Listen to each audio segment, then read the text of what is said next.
Educating, informing, serving. Fact TV, keeping government honest.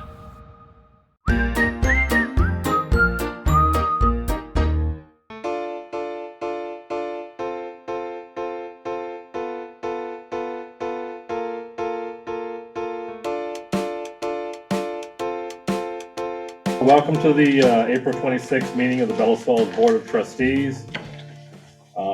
It's 6:02. We're going to start the meeting. Call the meeting to order. First item on the agenda is approve the minutes of the Tuesday, April 12th meeting.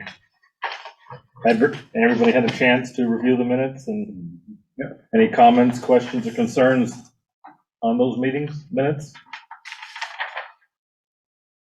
No, We're I'll not move hearing. approval. We have a motion for approval from Jim. Second. We have a seconded. All those in favor? Any discussion further?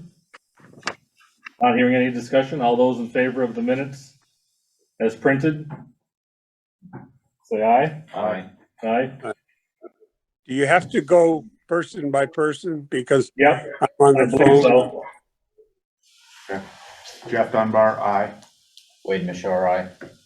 Stephen Jim Golick, aye. McAulify. Yeah, that would. Hey, Jim McAulify. Thank you. Okay. Moving down to the next item on the agenda will be additions to the agenda for routine administrative matters and or pressing matters that require ratification at a future meeting. I have no additions for tonight. No additions? Okay. Not hearing any. We're going to move into the public comment section. There'll be 3 minutes per person for any public comment. I think Deb just, there she is. There we go. Hang on.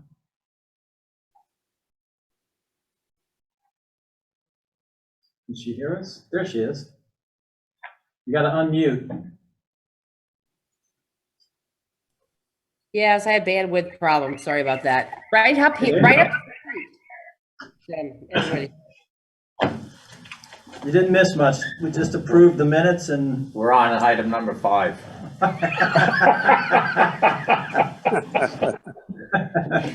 we have Jigs by Zoom and you by Zoom, and we were at public comment if you wanted to continue from the agenda. Oh, so wait, so who opened the meeting? You, Scott?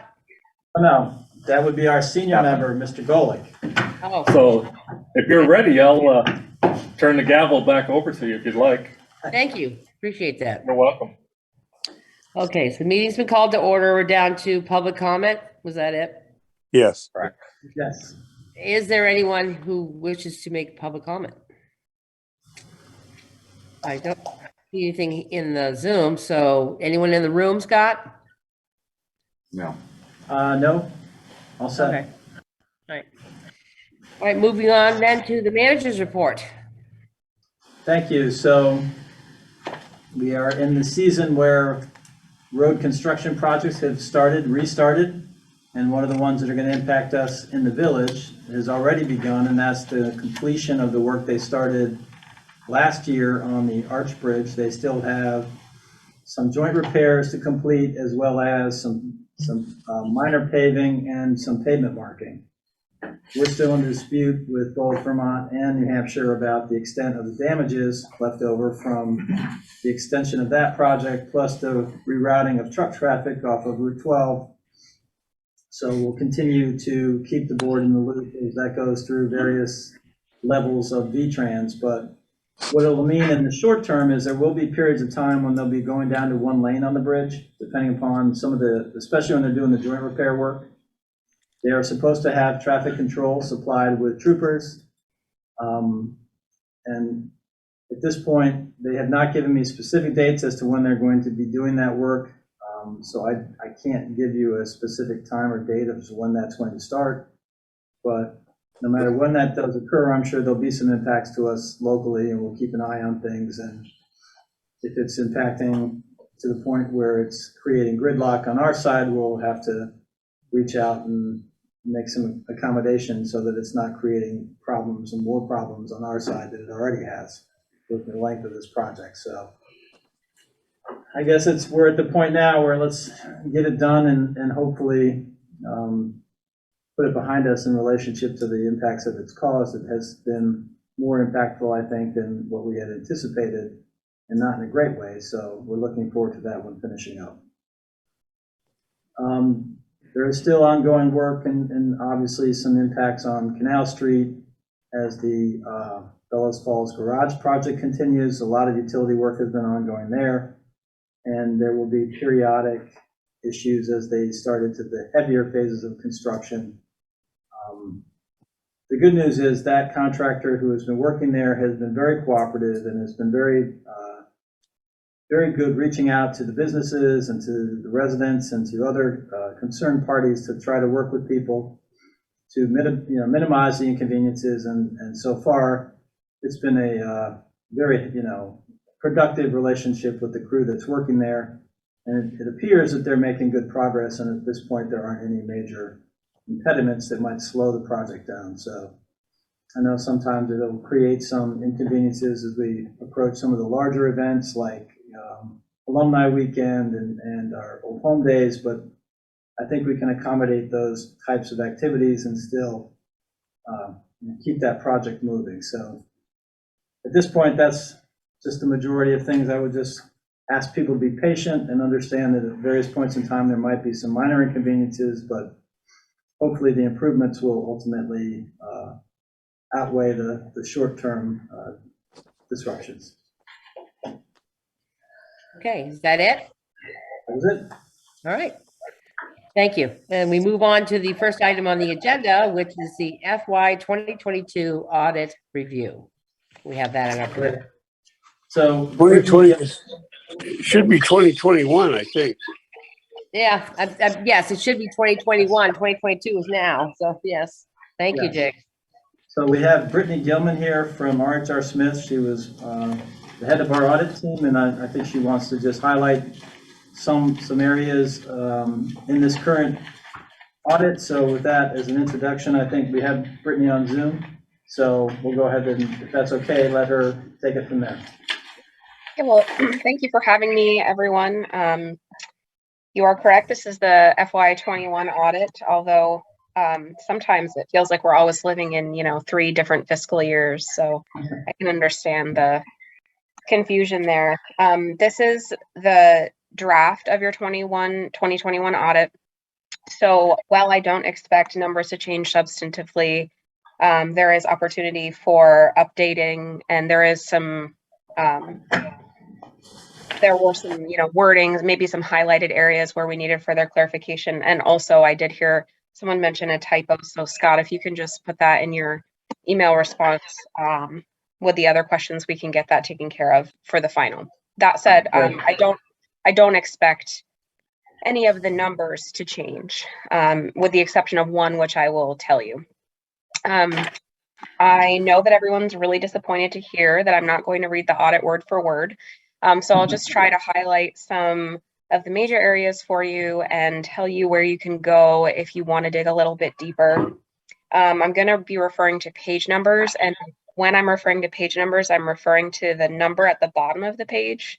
So if you're looking at it electronically, it is not the number of the PDF, just to avoid any confusion. So the first place that I'll draw your attention starts on page 1. It goes from pages 1 through 3, and that's the independent auditor's report. It outlines management versus auditor responsibility, and also has arguably the most important part of the audit, which is the opinion paragraph on page 2, almost at the very top. And this is where we say that we believe that the financial statements that are presented here are fairly presented in all material respects. So I often say that that doesn't sound like a super exciting paragraph, but it is the best opinion that you can get.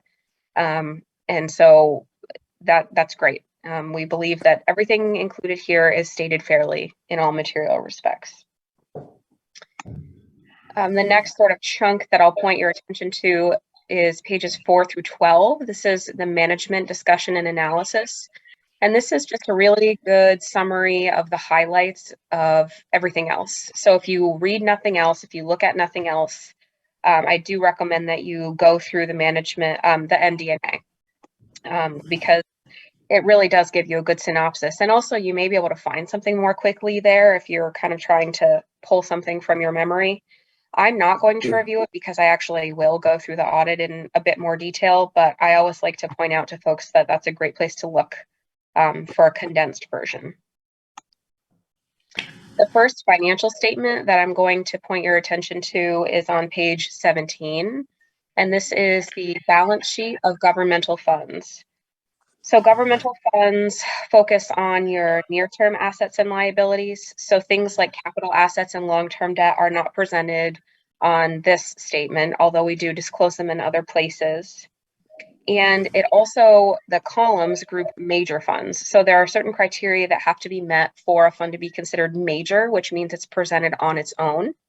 You only have one major governmental fund, your general fund, and then all the other governmental funds are grouped together in that other governmental funds column. But we do have schedules that break them out in the back, which I will point you to a little later on. You actually don't have very many other governmental funds, but there is a breakdown of them. And in general, going top to bottom, list assets and liabilities from most liquid to least liquid. So most like cash or most near term to least like cash. Towards the bottom of the page is where most boards, rightly so, are interested. These are your fund balances. And there are 5 categories. So your non-spendable fund balances are things like prepaid expenses and inventory. Restricted fund balance is generally restricted by an outside agency like a grant or possibly a restricted donation. Committed and assigned fund balances are committed or assigned by the boards and or the voters, depending on the highest level of authority. And then unassigned is exactly like it sounds. It's available for use. It doesn't have any other purpose. It can be used for tax relief or not, but it's unrestricted in use. I will note that in the final draft of the audit, under assigned fund balance, committed fund balance, there will be $20,000.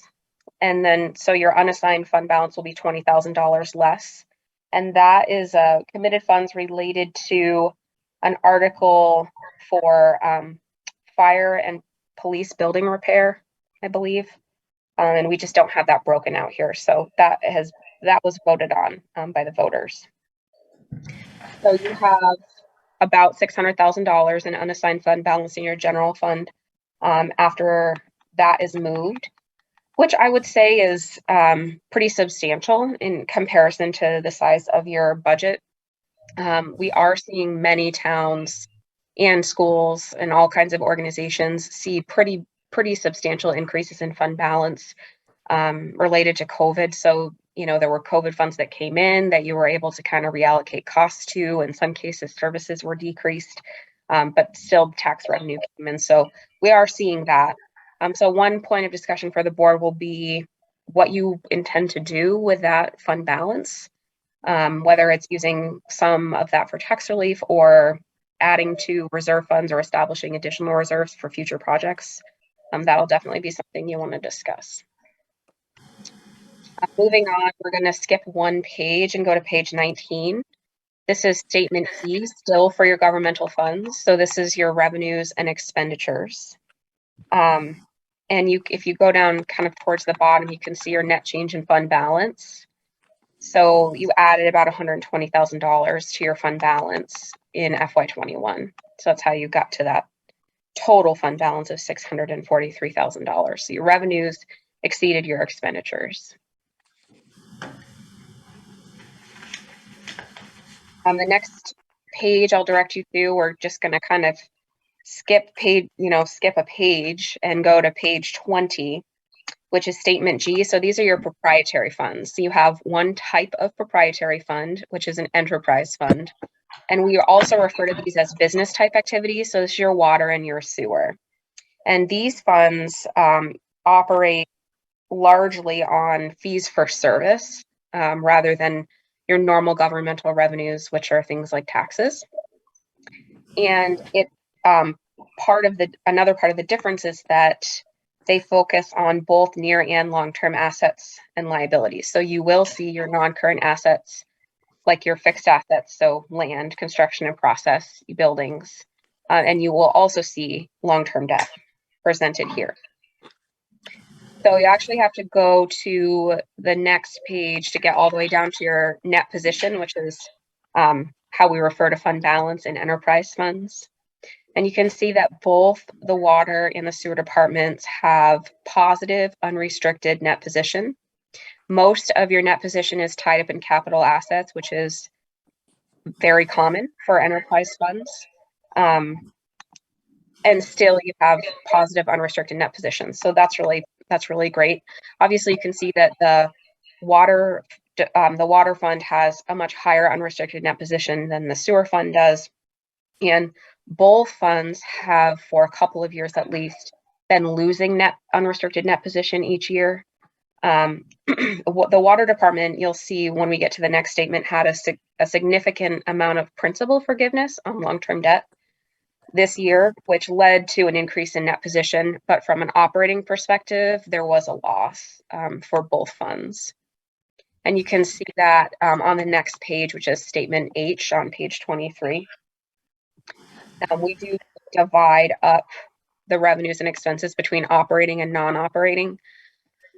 Excuse me. So non-operating are things like principal forgiveness and interest income and grant income or interest expense. And the operating is like more your day-to-day. So it's your fees. And then your expenses are like your wages and benefits and supplies and things like that. So you can see about halfway down the page that both funds had an operating loss. But for the water fund, if you go down a little bit further, to the total change in net position was positive just because of that non-operating revenue. But both funds had enough net position from prior years to absorb the loss, but it is something to be aware of moving forward in your discussions about rate setting. And then the notes to the financial statements actually start on page 28, and that's actually the bulk of the audit. A lot of people don't read the notes. Some of them are good bedtime reading, especially the pension note. But it is, the sort of the bulk of the audit, and a lot of these are required. They're all required by accounting standards. So it starts with note 1, which is a summary of your significant accounting policies. Everybody has a COVID-19 note disclosure now that talks about what, if any, impact the pandemic had on your operations and if there are any foreseeable impacts in the future. And it also kind of summarizes how you deal with cash, how you deal with, all your other accounts receivable. It's just a summary of your policies and procedures. The next notes go in the same order that the balance sheet does. So it starts, if you had cash, it would start with cash and sort of go down from most liquid to least liquid. One place that I like to point boards, just because I think that it is good information to have, is note 6. It actually starts on page 44 and goes through page 47. And it's your long-term debt note. And I just think it's really useful to have this information all compiled in one place. It has all your debt summarized. It has the schedule of debt, kind of tells you what the interest rates are, when the debt is going to mature. Excuse me again. And there's a description of each type of debt that you have. And I just think this is good information when you're doing long-term planning, because you can kind of see when debt is due to retire, and it can help you in deciding whether it's a good time to get more, or, if it's going to free up some funds in your budget when you're not paying that principal and interest. And then skipping ahead all the way. So the rest of the notes it's largely the pension plan. Like I said, we use actuarial documents from the state of Vermont for much of this, for VEMR's, Vermont Municipal Employees Retirement. And it's a lot of, actuarial assumptions and things like that, which you have essentially no control over. So page 65 is where I wanted to bring you to next. And these are some supplemental schedules that we provide to provide further information. So on page 65 is your budgetary comparison schedule for your general fund. You can see that your revenue was slightly more than anticipated, and your expenditures actually were also slightly less than anticipated. And your revenues significantly exceeded your expenditures. So this is what led to this increase in fund balance. And if you wanted to see that in a little bit more detail, you can look at pages 74 and 75. It's called Schedule A. It's the schedule of departmental operations, and it gives you a little bit more of a breakdown. It's not going to be as detailed as, excuse me, what you get probably in your quarterly projections. It's not line by line, but it does kind of give some more information about the specific departments and the areas within those departments. And then starting on page 79, goes through page 83. This is that breakdown of your non-major funds. Remember I said if it's an other governmental fund, it get grouped together, and we break those out here. So you have just a couple of them. You have an asset forfeiture fund, police and fire. There's an adopt an angel fund. And then I think there's one capital and equipment fund, which none of these have significant balances in them right now. And haven't seen a lot of activity in the past couple of years. I'm getting towards the end here on page 87. This is your SEFA. It's your schedule of expenditures of federal awards. We're required to present this if you have $750,000 in federal expenditures or more. And when you hit that point, it triggers what's called a single audit. So we have to do some additional compliance testing on the federal programs. We detail a report related to that in the following pages. So page 89 and 90 is our internal auditor's report over the single audit portion, essentially. And there's another opinion paragraph here, which says that we believe that you complied in all material respects with the major program that was tested, which was the Clean Water State Revolving Loan Fund. And we also have a report over internal controls where we'd say that we did not find any material weaknesses or significant deficiencies, but we did find opportunities for improvement, which were disclosed in the management letter. And what that means is that we didn't find anything that we believe actually caused your financial statements to be materially misstated. So we found some problems with things throughout the year, but everything was sort of taken care of by the end of the year. And we'll talk about that in just a minute when we talk about the management letter. But there was nothing that we felt needed to be disclosed in the audit proper. So we kept everything in the management letter. Then the very last page is a summary, and you're probably thinking, why didn't you just start there? But it just kind of tells you what our opinion is. It's unmodified. Again, that's the best opinion that you can get. It means that we believe things are fairly stated. We didn't know any non-compliance related to the federal programs or over financial reporting, and it tells you what major program we tested. So that's the financial statement itself. In terms of the management letter, this is essentially, for the most part, the same management letter that Rockingham received, simply because it had the same management, and so most of the time have the same problems. Many of these are repeat comments. So I will say that throughout the year when we did our testing, because we pull samples from all points during the year, so the beginning of the year, the middle of the year, then we look at things at the end. Cynthia and Alyssa did a really great job getting things cleaned up. They made our jobs a lot easier this year by sort of having things in a good place. But when we did our test work, we definitely found issues throughout the year with internal controls and procedures. And in the final version of this, there is the opportunity for management to respond, which I believe that they did for Rockingham, and I expect would do the same for Bellows Falls, to say, yes, we agree or don't agree with this, and here's what we're going to do about it. So one of the issues that we discovered was that the budget wasn't posted accurately in the financial accounting software. And obviously we recommend that you do that so that you can have a good sense of your budget to actual. We found some issues with tax being charged by vendors.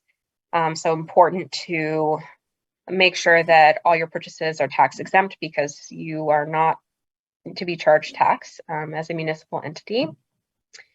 And there were some issues with documentation. So some of the invoices didn't have a department head signature as per your procedure. And then in terms of payroll and payroll liabilities, we, continue to find that there were some problems with reconciliation. Some of the deductions were set up inaccurately. That required, revision to some of your reporting, particularly related to your income tax withholding. So that has been corrected, but it was certainly a problem throughout the year. And I think that's it for the management letter. That was like an earful, I'm sure, because it was a mouthful for me to go over all this. So I'm happy to take additional questions or clarification or explain things in more detail if anyone would like. Thank you, Brittany. Scott, I wanted you to have an opportunity to speak to this before we enter with questions.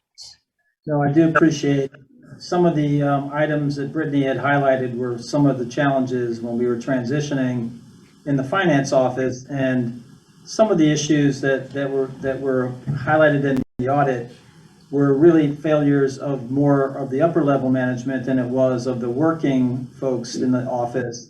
The compliance related issues were brought through the chain, but they weren't acted on appropriately in some cases, and that's why there were some instances where tax was charged and other sloppy practices were basically not condoned, but certainly not stopped at the appropriate level that they should have been. So I look at that more as a failure of our senior management, and it led to some of the changes that we've made. And I think, as Brittany has highlighted, we've worked very hard with Nemrick and Cynthia and Alyssa to create some additional safeguards within our normal daily practices, and going back through some of the items that were related to the software and making sure that what we're doing makes all of our current policies followed and more appropriately maintained. So I feel pretty confident that the next time through, we won't have some of these repeat comments.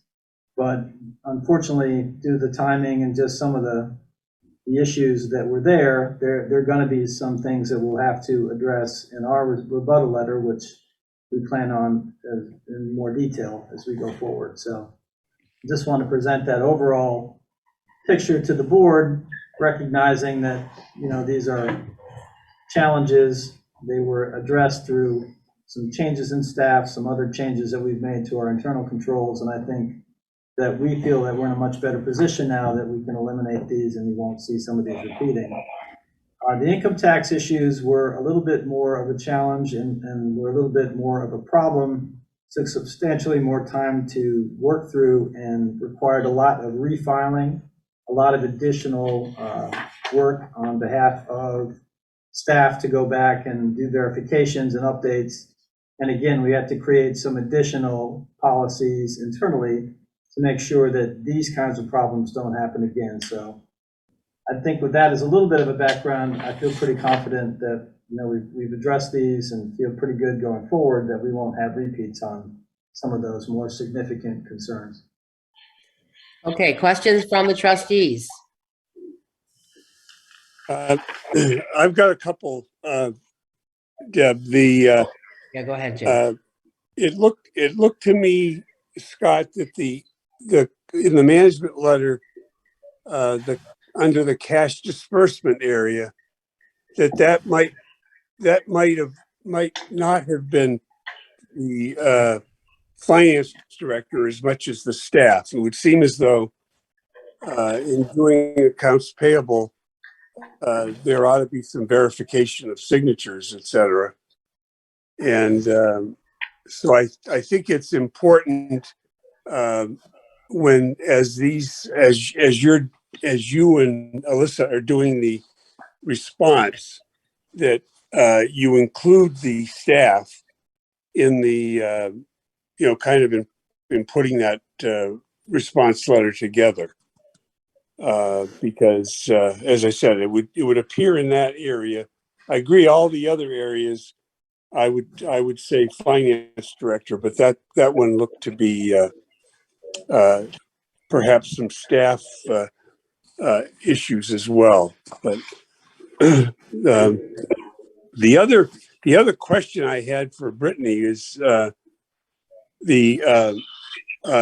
you mentioned the contribution that Cynthia made, obviously, but we now have a new finance director, and I was curious as to if you've had an opportunity to work with Alyssa at all, and what your thoughts are in terms of are we heading in a better direction here? So I have worked with Alyssa pretty extensively. She's been very responsive and very interested in understanding and learning. We actually, we've had several conferences where, she just had questions about the audit, or she was looking at I say her, but she was looking at the books and couldn't quite figure out how they jived to the audit. And she was pretty conscientious about that. So my experiences with her up to this point have all been positive. We have not audited the work that she has done, but I do think that she, she's very concerned about it being right. So. Good. Okay. That's all I had, Deb. Thank you, Jigs. Anyone else? Any other trustees have any other questions?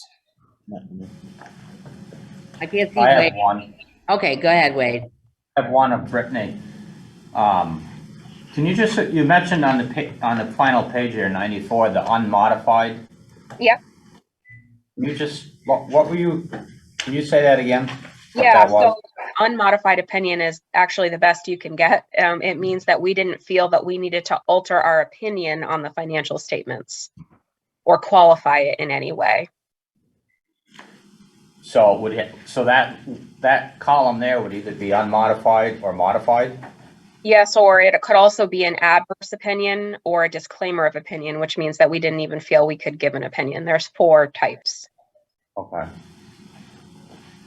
All right. Thank you. And Brittany, I guess the only clarifying point that I wanted to make to the board is none of the COVID relief funds that are in the ARPA funds that we're going to be talking about this evening are in this audit. So they're not in any of your categories of fund balances. So right, you had not received those as of fiscal year end. Correct. Yep. So that is not part of that makeup of that 600,000+ that is currently in the general fund balance. So yeah, correct. I was just making a general statement about why some folks have seen some increases, but that's not the case for Bellows Falls. That's great. Okay, the only thing I would say is in defense of the staff in receivable and payables is if any one of you had ever worked in these departments, which I had for many years prior to what I do now, you would understand that you can't refuse a finance director who forces an issue. So I just want to put it there. Having lack of signatures or other concerns of tax bill issues are things that occur through your boss. And as a person who processes a check, processes the warrants, you can't refuse that. So you wind up being considered responsible. The fact is, it's just paperwork that passes your desk that you're required to process. I just want to say that as the comment has been made about the staff as far as cash disbursements. That's it. Yeah, and I would just add that I will tell you that it is unusual for us to have an entity have 0 management letter comments. It happens, but we usually find things. I know that the goal is none. And this isn't, when we write these things, this isn't an effort to say, you're doing a bad job or pointing fingers. We're just trying to give some opportunities for improvement and give areas to focus. And sort of inevitably, when you focus on one area, another one gets a little bit weaker sometimes because you're putting a lot of folks. So, we're just trying to let you know where to work on for the next year. So thank you, Brittany. Appreciate all the work. Yeah, thank you very much, everyone. Thank you. Have a good night. A little bit better than the Bellows Falls Union High School. Significantly. Are you kidding? And I'm just going to sign off on that note. But Yeah. Deborah Zoom away. and I have had the opportunity to talk to Brittany in that regard. So Yes, we have. yeah. All right, gentlemen, if we move on to the next item on our agenda, it's the resolution to adopt the ARPA standard allowance. And you have information concerning that allowance in your packet. Right, so again, I just wanted to clarify for the board, and I know that we talked about it as previously in the audit discussion about fund balances. So our current ARPA balances of the $886,356 is a segmented amount of revenue will be put into a segmented category once we decide, or the board decides how they want to spend that money going forward. What this resolution does is give you the opportunity to do a one-time general statement to say, we're going to spend money on provision of government services, and then it allows you to do a much less of a reporting going forward on the ARPA compliance side. So it doesn't restrict any of your activities. It doesn't restrict your ability to do projects that you want. It just basically helps to eliminate a lot of unnecessary continual reporting. So it was one of the standard recommendations through the VLCT. And the reason that it's on this agenda is the first ARPA reports are due by the end of the month. And so if you have the standard allowance, it allows you to do one level of reporting. If you don't have the standard allowance, it's a much more involved and much more difficult reporting from that point, and then all the quarters going forward until we're, through the spending of the money. Right. So we would need a motion for this. We can put the motion on the floor if you wish, and then questions after that before it passes. There is a recommended motion on the attached memo. Okay, Madam President, I'll go ahead and make the motion that I move that the Village of Bellows Falls make the one-time irrevocable decision to elect the standard allowance approach for our ARPA award in the amount of $886,356 to spend on the provision of government services throughout the period of performance of the grant. I'll need a second. I'll second that. Thank you, Wade. Is there discussion on this matter? Anyone? So All right. we have to do this on or before the 30th. Yes, And we don't have to do it one time? that's it. Oh, Once good. it's done, then the reporting continues on, Yeah.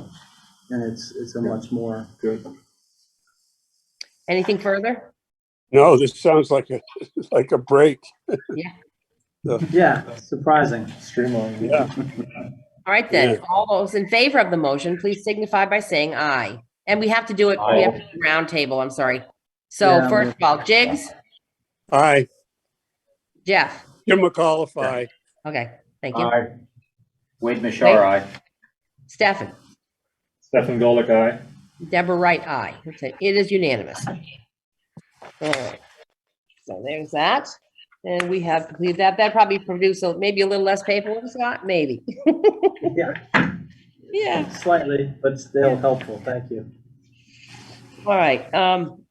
Next item on the agenda, resolution to adopt local hazard mitigation plan. And we have a copy of the resolution in our packets.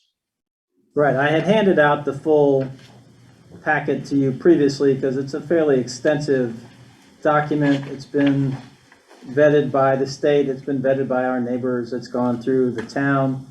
It has to go through the village and also has to go through Saxon's River, then it goes back to the state ultimately.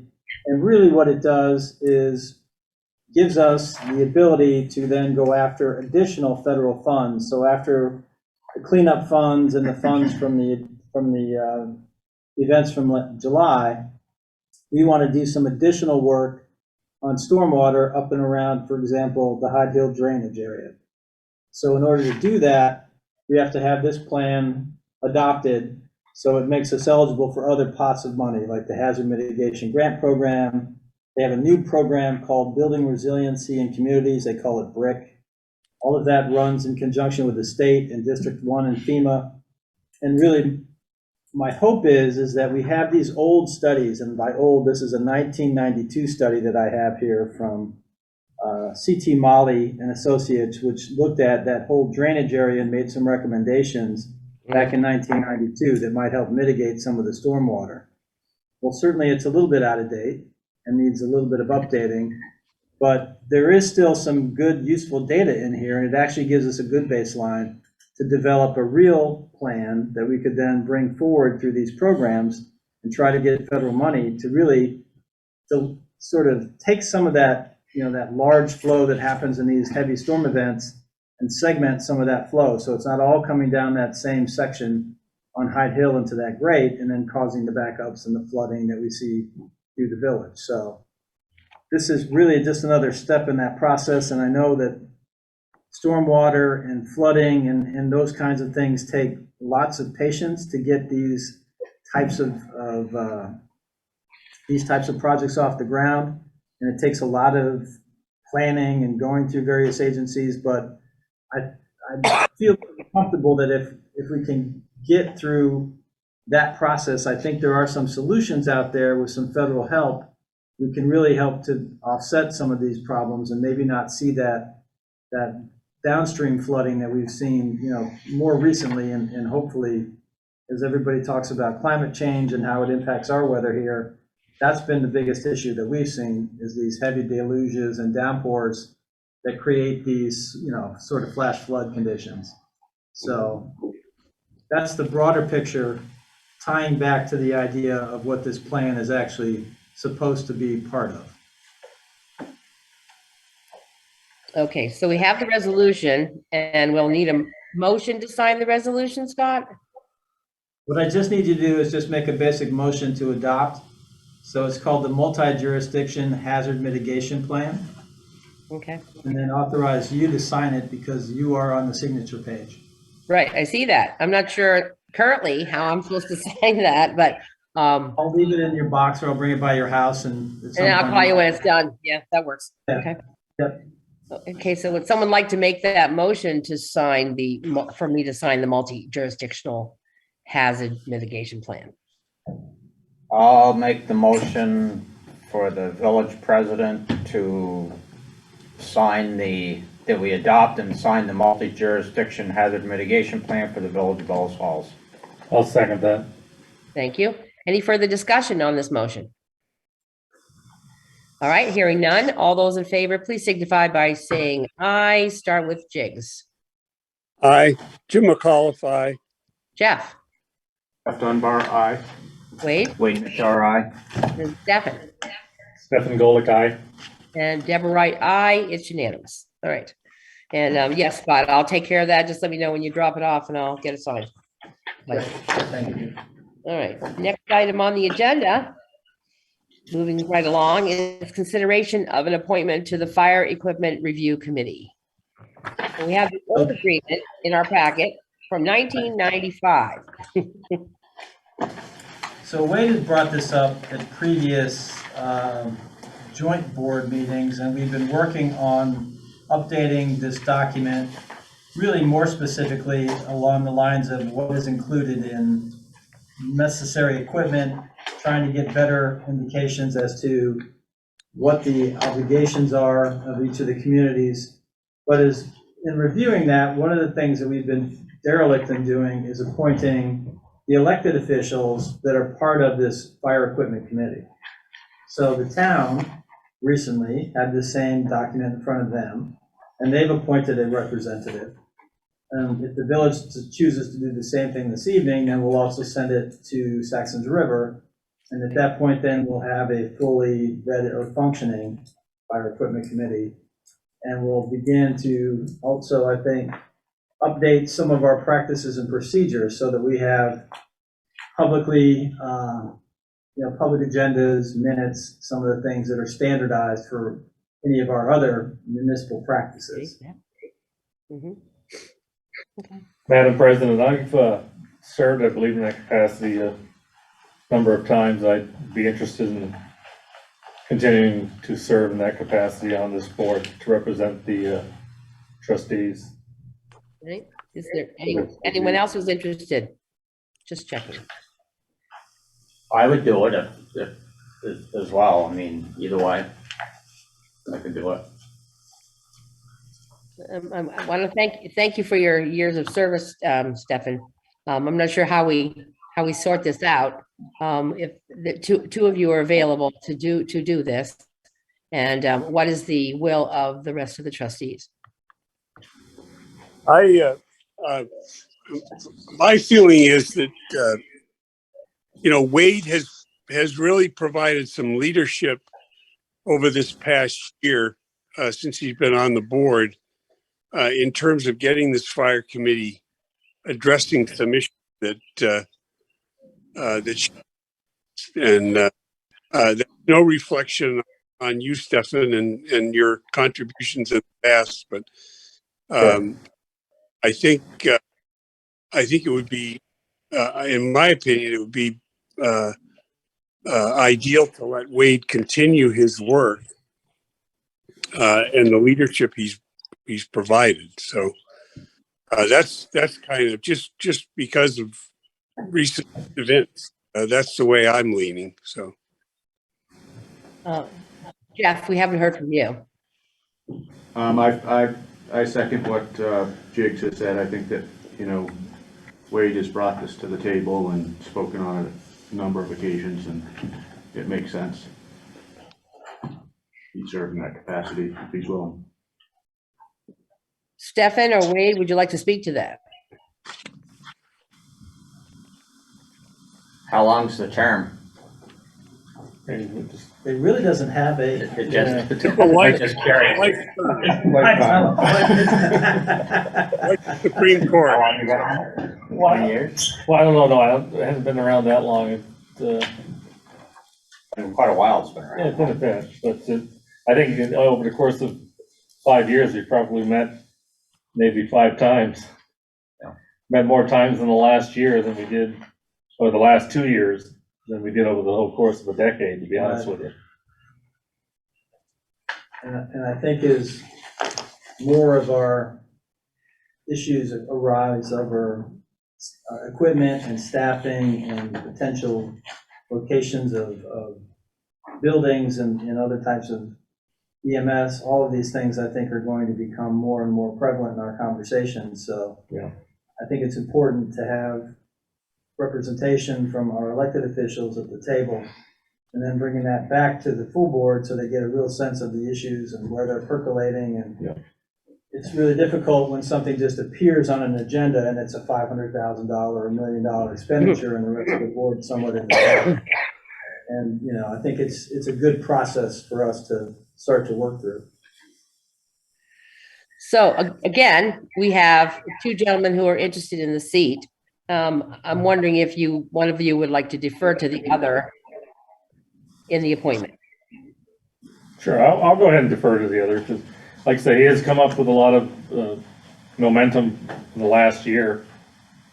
So let's see how that plays out, and let's go for into the future, because we've got to step up to the plate and pay more attention to these, to this committee. Currently, it's advisory to the boards. Yeah. You have 2 people who've been in the business, have the knowledge, and that's fine. I certainly have plenty of things to do other than that, so I don't have an issue with them. Okay, so would someone like to make a motion for the appointment, and we'll just make it official? I'll move to appoint Wade Mazur to the fire committee. Okay, need a second?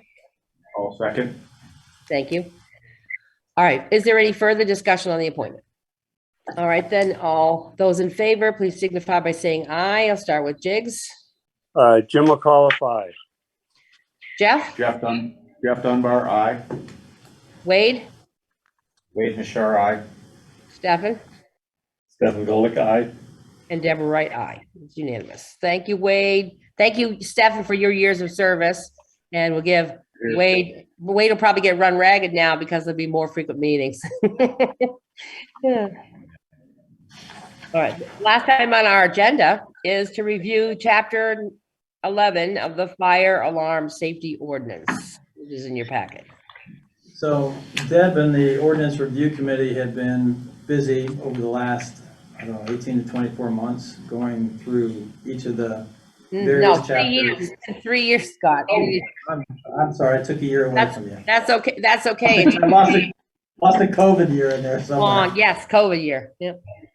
So it's been multiple years, and I've been trying to bring these chapters to the board in sort of a piecemeal fashion, because it's a little overwhelming if you get them all at once. And the reason I brought this one forward is I think next month we're gonna restart our conversation about the housing inspection ordinance. We're sort of waiting for the last effort of the state to see if they're going to step to the plate. It doesn't appear that the statewide portion is going to go anywhere. So at that point, I think we'll have to make some decisions about how we want to approach it locally. It also impacts, I think, part of this ordinance impacts that type of activity and getting in inspecting and making sure that things are up to code and up to speed. So it made sense to start with this one first, and then you'll see that probably coming to your agenda for the next month. And then as we progress through others, we'll try to get at least one a month on your agenda, so you have an opportunity to go through the work that's already started with the ordinance review committee, and then ultimately, back to you folks for adoption. So that's why this one is a little out of order.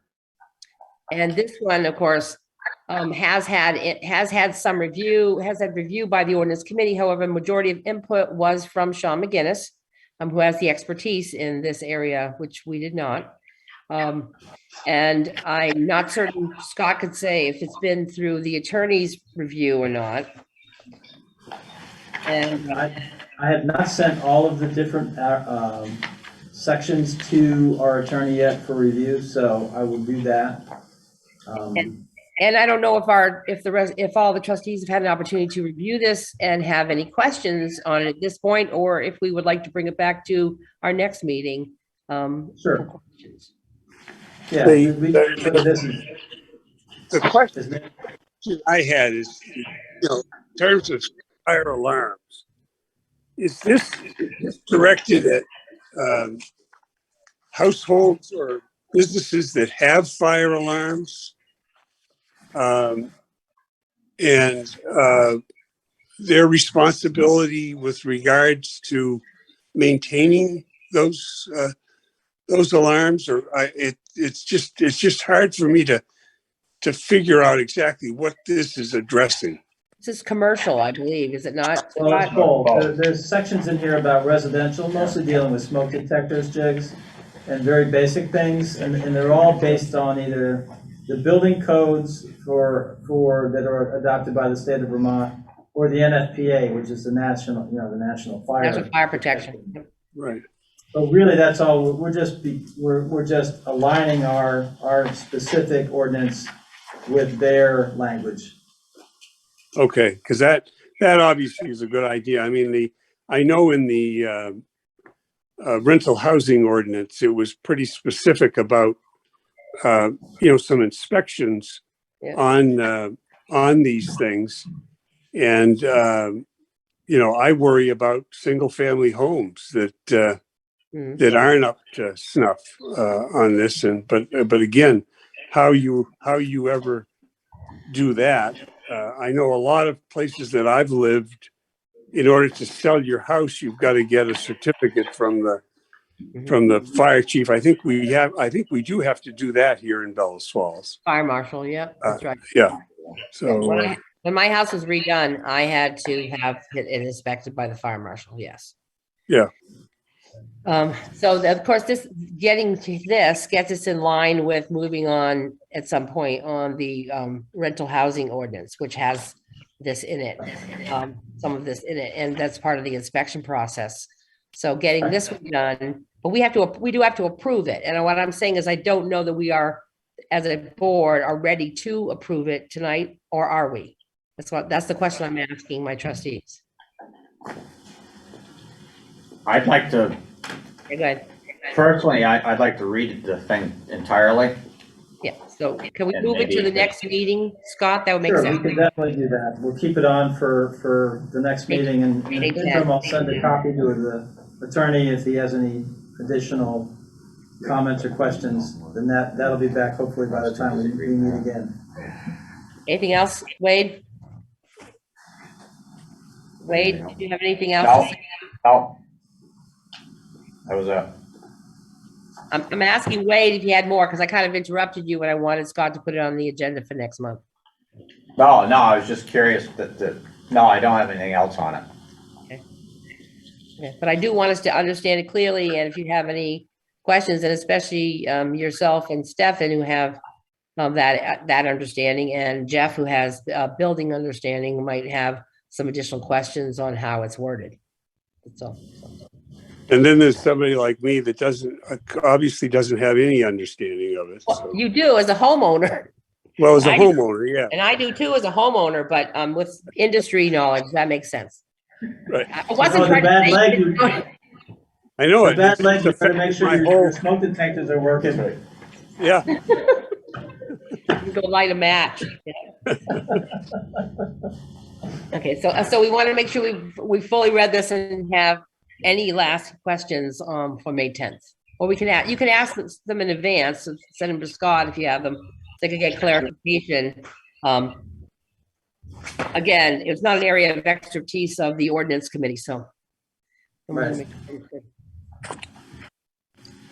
All right, that clears all the agenda items. That moves us on to reviewing for next meeting on May 10. We've got that one, plus I'm not sure what else Scott might have. Well, I'll bring the copy, or at least I'll have the copy of our rental inspection ordinance back on for review and discussion. We don't necessarily have it for action, but I think it's worth it getting back in front of the board just to keep that process moving. Okay. That sounds good. Excuse me. All right, anything further, you guys can send it to us so we can get it on the agenda for May 10. We'll have financials, I imagine. Yes, we will. Yeah. Yes, that would make sense. That's the first meeting of the month. And also the question about the summer months, would we put that in May so we can decide what we want to do for June, July, and August? I don't know if it's something we want to think Talk about. about the meeting schedule. Yeah, proposed summer schedule. For the summer months, yeah. That was it. Yep. Okay. And then prep for the annual meeting. Do we? Prep for annual meeting. Yep. Yes, which will be, when is it? That's the 16th. 16th and 17th? Well, the Actually, I'm vote's the sorry. 17th. When is The the, informational meeting is the 10th and the vote is That's the right. 17th. oh, So that's the 10th. That's the same day you've got for Yeah. our regular meeting. right. Okay. I figured if we don't have that large of an agenda, we can get through it and still have the informational meeting and have a regular agenda after. Right. And then, okay. Yeah. And then the following Tuesday will be, the following Tuesday, a week from there will Right, be. the following Tuesday would be the actual Elections. polls, right? Okay. Yep. So there won't be an annual meeting on the 16th. No, it's going to be the Yeah. informational meeting on the 10th. Oh, okay. We signed on the warning, and then 8 days from Tuesday, 8 days from Monday will be the polling place. Polling Okay. day. One thing you will have though on the 10th is you will have the article to discuss about Australian ballot. Yep. From the, We have to vote that from the floor, right? Okay. All right. yep, And that'll be done on the 10th. Yes. yep. Yes, so go ahead, Wade. So what is the time for all this on the 10th? Still start at 6 o'clock? Yeah. Yes. Okay.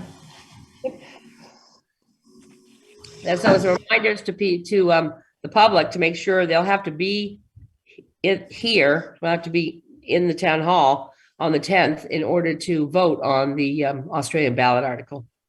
Yes. Yeah. And this is the 31st in May when the next tri-board meeting is going to be?